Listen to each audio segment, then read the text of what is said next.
Oke, Assalamualaikum warahmatullahi wabarakatuh. Kabar baik hari ini, semoga teman-teman dalam keadaan sehat. Baik, setelah kemarin kita bicara mengenai rahasia dagang sama desain tata letak sirkuit terpadu, dan juga sebelum-sebelumnya kita juga udah bicara mengenai kekayaan intelektual yang itu personal. Nah, sekarang kita akan melihat ke kekayaan intelektual komunal, karena ada juga yang masuk dalam kategori kekayaan intelektual komunal. Nah, ini ya, kemarin yang sudah kita pelajarin yang kekayaan intelektual komunal, salah satunya adalah indikasi geografis atau indikasi asal. Ya, jadi ini bagian yang teman-teman mesti pahami kalau kekayaan intelektual itu ada dua jenis, ada yang komunal, ada yang personal. Yang personal kemarin sudah kita bahas semua ya, mulai dari hak cipta sama hak milik industri ya, mulai merek, rahasia dagang, kemudian paten, desain industri, desain tata letak sirkuit terpadu. Sementara untuk kepemilikan komunal yang sudah kita pelajari adalah indikasi geografis. So, sekarang kita akan masuk ke EBT, ekspresi budaya tradisional, kemudian PT, pengetahuan tradisional, sama SDG, sumber daya genetik. Dasar hukumnya dulu. Oke, di sini Undang-Undang Nomor 11 Tahun 2013 tentang Nagoya Protokol, kemudian tentang hak cipta kaitannya dengan EBT, kemudian merek dan indikasi geografis di sini untuk IG, kemudian untuk pengetahuan tradisional masuk dalam Undang-Undang Paten, kemudian ada Undang-Undang Republik Indonesia tentang Sistem Nasional Ilmu Pengetahuan dan Teknologi, kemudian beberapa ada peraturan pemerintah tentang SDG sendiri, kemudian pelestarian SDG, kemudian kekayaan intelektual komunal, kemudian ada peraturan Menteri Lingkungan Hidup terhadap SDG, kemudian juga pembagian keuntungan atas pemanfaatannya bagaimana aja. Filosofi kekayaan komunal. Ya, istilah pengetahuan tradisional, PT, kemudian ada EBT, ekspresi budaya tradisional, secara umum sebenarnya merujuk pada hasil kreativitas intelektual suatu kelompok masyarakat adat yang memiliki potensi atau nilai komersial yang artinya bisa diperdagangkan. PT dan EBT kemudian seringkali dikaitkan dengan SDG karena muncul persoalan mengenai pemanfaatan antara PT dan juga EBT. Khususnya, cara menemukan dan memanfaatkan SDG melalui informasi yang diberikan oleh masyarakat adat tanpa pemberian imbalan yang layak terhadap mereka. Seringnya seperti itu. Dalam cara pandang masyarakat adat, ketiga elemen tersebut tidak dipisah-pisahkan satu sama lain, melainkan menjadi bagian terintegrasi dalam kehidupan keseharian mereka, yang dikatakan sebagai living culture ya, warisan budaya yang hidup. Nah, di sini umumnya PT dan EBT pada umumnya sudah diciptakan dalam waktu yang sangat lama dan tidak dikenal lagi penciptanya karena saking lamanya. PT dan EBT diciptakan pada masa kini oleh seorang anggota masyarakat adat melalui suatu peristiwa juga bisa, atau PT dan EBT diciptakan oleh seorang anggota masyarakat adat dan diketahui identitasnya. Namun demikian, antara PT dan EBT tidak dianggap sebagai milik pribadi, karena dalam konteks hukum adat, ciptaan seorang dianggap sebagai milik seluruhnya masyarakat adat. Makanya dia sama kayak tadi yang dikatakan the living culture ya, warisan budaya yang hidup. Ekspresi budaya tradisional, ya, di sini bisa dikatakan segala bentuk kebudayaan dan pengetahuan tradisional yang diekspresikan oleh penduduk asli atau penduduk lokal dan atau pemegang hak lainnya dalam konteks tradisi yang sifatnya dinamis dan dapat mengalami perkembangan, termasuk di dalamnya ekspresi dalam bentuk kata-kata, musik, gerakan, ekspresi dalam bentuk benda atau tak benda, atau gabungan dari bentuk-bentuk tersebut. Hasil aktivitas intelektual, pengalaman, ataupun pemahaman yang diekspresikan oleh penduduk asli atau penduduk lokal dan atau pemegang hak lainnya dalam konteks tradisi yang sifatnya dinamis dan dapat mengalami perkembangan, termasuk di dalamnya ekspresi dalam bentuk kata-kata, musik, gerakan, atau gabungannya. Ya, jadi bisa dari itu. Sementara kalau PT, pengetahuan tradisional, traditional knowledge, di sini pengetahuan yang berasal dari masyarakat adat yang di sini dapat bersifat dinamis dan berkembang serta merupakan hasil dari aktivitas intelektual, pengalaman, pengalaman spiritual, atau pemahaman dalam konteks tradisi dan dapat berkaitan dengan tanah dan lingkungan, termasuk pengetahuan praktis, keahlian, inovasi, praktik pengajaran, ataupun pembelajaran. Baik SDG, PT, dan EBT dapat menjadi bagian dari rezim kekayaan intelektual konvensional atau modern. Indonesia sendiri sebenarnya termasuk negara yang mendukung ditetapkannya kesepakatan internasional mengenai perlindungan KIK. Perlindungan sebuah KIK tidak mudah untuk dilakukan, terlebih lagi untuk konteks Indonesia. Ya, karena ada cultural match diverse country ya, kita banyak sekali warisannya. Negara di sini sebenarnya berperannya sebagai wali atau perwakilan yang bertindak untuk dan atas nama pemilik atau pihak yang memiliki hak ekonomi dan moral atas perlindungan dari sebuah kekayaan intelektual komunal. Contoh kasus KIK, itu ada motif kulit buaya dari Bali, yang itu dia bikin motif, ternyata dibeli oleh seorang turis, wisatawan, kemudian sama dia ditiru, dikembangkan di negara asalnya dan didaftarkan. Nah, ini jelas kemudian pengusaha yang motif kulit buaya dari Bali memproduksi lagi di ban, nggak boleh karena itu sudah terdaftar. Nah, ini jadi salah satu contohnya. Tempe di Jepang sama ya, di mana tempe buatan kita tapi di Jepang itu dipatenkan teknologinya. Nah, itu juga jadi masalah. Kemudian jamu Jepang Shiseido ya, Shiseido itu salah satu merek terkenal di Jepang yang kemudian dia memakai pengetahuan tradisional kita sebagai bagian dari apa itu pembuat kosmetiknya. Ya, itu jadi masalah padahal itu adalah pengetahuan tradisional kita.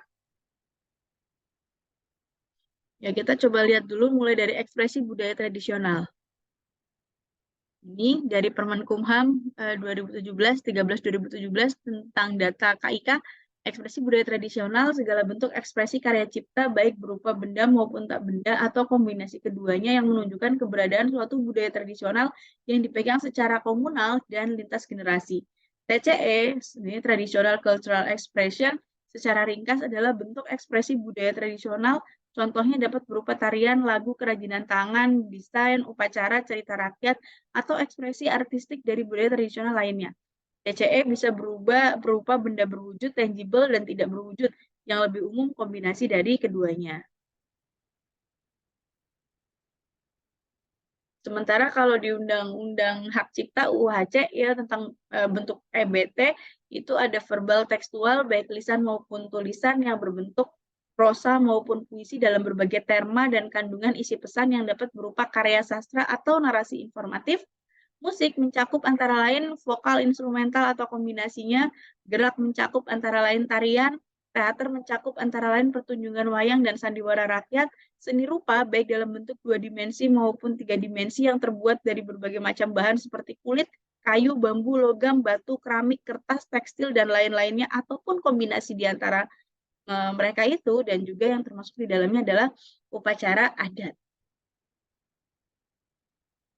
Kalau di Permenkumham tentang data KIK ya yang masuk dalam EBT, verbal tekstual, musik, gerak, teater, seni rupa, upacara adat. Nah, di sini contohnya verbal tekstual itu dapat berupa cerita, dongeng, prosa, puisi, teka-teki, tanda-tanda, elemen, bahasa seperti nama, kata, simbol, indikasi, dan lain-lain, kayak legenda Sangkuriang, di sini ada kisah Lagaligo. Musik di sini bisa berupa lagu, instrumen musik atau vokal, Rebana Hadroh dari DKI Jakarta, Gambus ya dari Riau, gerak ya tarian, pencaksilat, permainan ini contohnya tari pendek, seni rupa ya baik berupa gambar, lukisan, ukiran, perhiasan, barang logam dan seterusnya. Contohnya ada angklung, ada motif batik dan juga tenun ikat dari Sintang.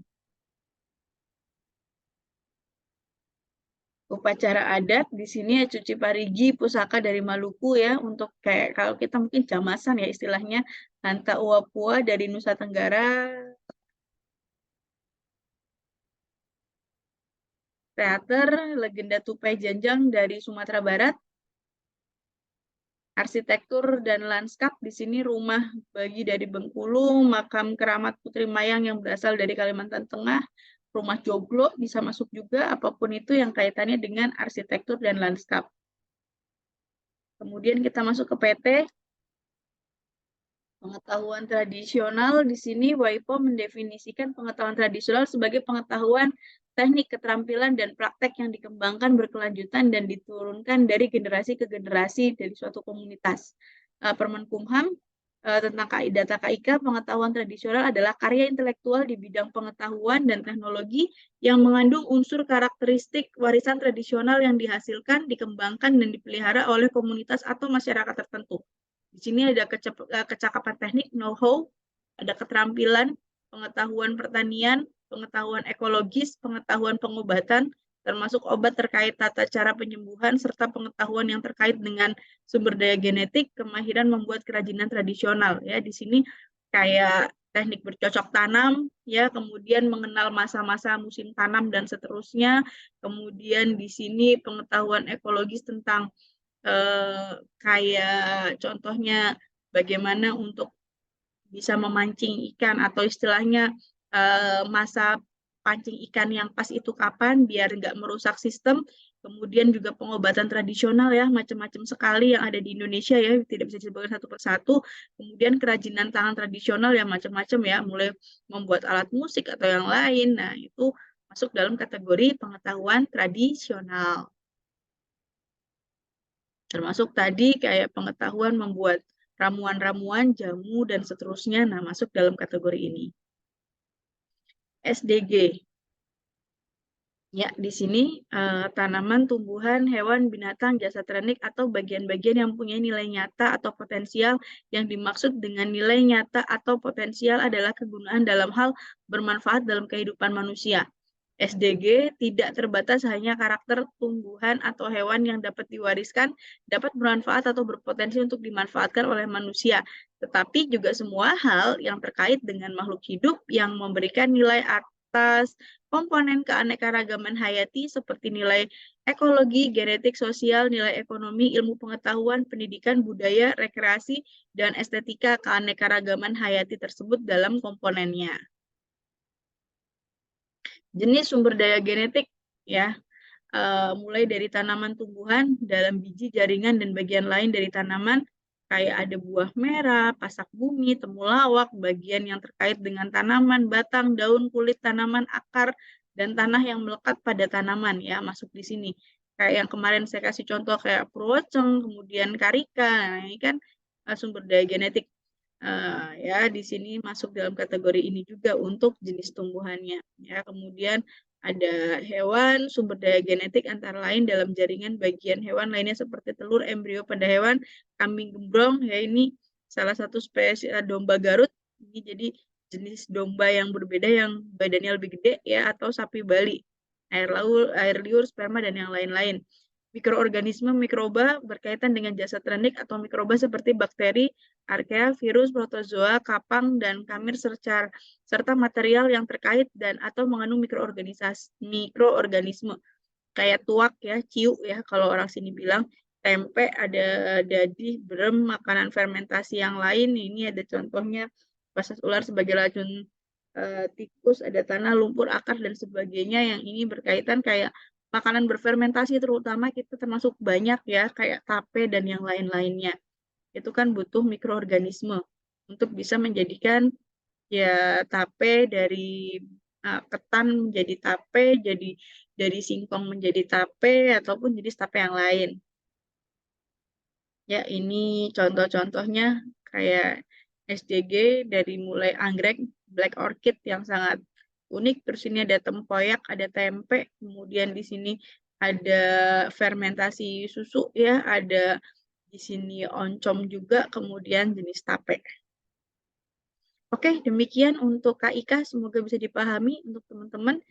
Besok kita akan lanjut lagi ke franchise ya, artinya sudah selesai untuk seluruh dari kekayaan intelektual, nanti kita akan lihat bentuk pengejawantahannya atau biasanya dipakai dalam dunia bisnis, salah satunya adalah dalam bentuk franchise. Demikian dari saya, semoga bisa dipahami. Mohon maaf apabila ada kesalahan. Wallahul muwaffiq ila aqwamit thoriq. Wassalamualaikum warahmatullahi wabarakatuh.